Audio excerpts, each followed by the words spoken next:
Hello guys, dito po kami sa garahe kasi nasira po yung isang unit ng kasama namin dito sa garahe. Ito po,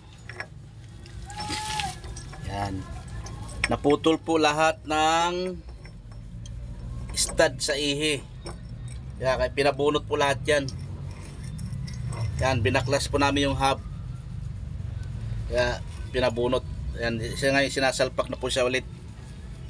Kaya yan ang sinasabi ko po na dapat tayong matuto para hindi tayo lahat umaasa sa mekaniko, kasi hindi sa lahat ng oras may pambayad tayo. Ika nga do it yourself.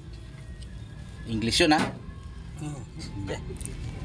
Kaya dapat tayo talaga lahat tayo matutong makialam sa mga sasakyan natin para hindi lahat gastos.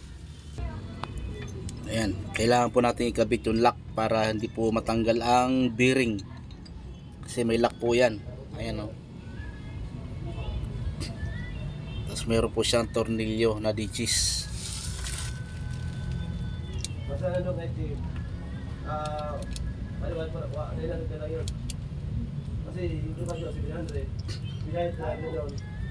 Ayan, sakto, tumugma na.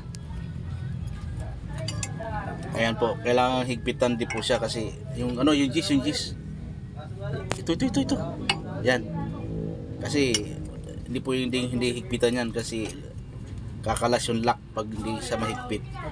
Yung tamang higpit lang naman, hindi man sobra kasi baka malustre din. Ayan. Yan. Okay.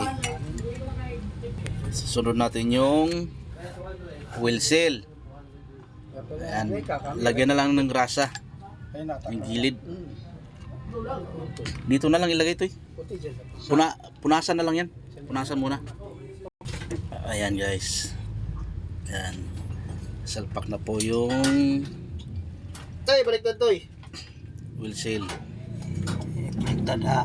Ba't nandiyan yung spring sa lawas? Sa loob ang spring. Ganyan no. Ayan guys, nasalpak na yung wheel seal. Problema nito. Susunod naman yung ihi na lang. Pasok eh.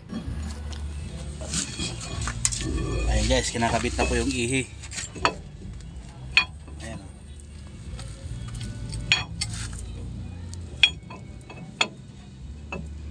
Kakambyo ron?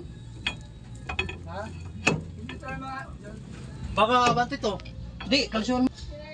Ayan na guys, nasalpak na siya. Totornilyo na lang po yan para maikabit na ng maayos. Kailangan guys, siguraduhin natin mahigpit lahat ng nut sa stud ng ihi, kay yan po pinagsisimula ng Kambyo. pagkaputol ng stud. Yan, kambyo mo. Kapag napabayaan natin na maluluwag siya lahat. Kambyo. Ayan guys, kaya matapos na po. Siguraduhin lang natin na siya na mahigpit na maigi para hindi tayo paulit-ulit na trabaho. Sayang po ang gastos. Ayan ha. Ayan, dito na lang po. Bye bye.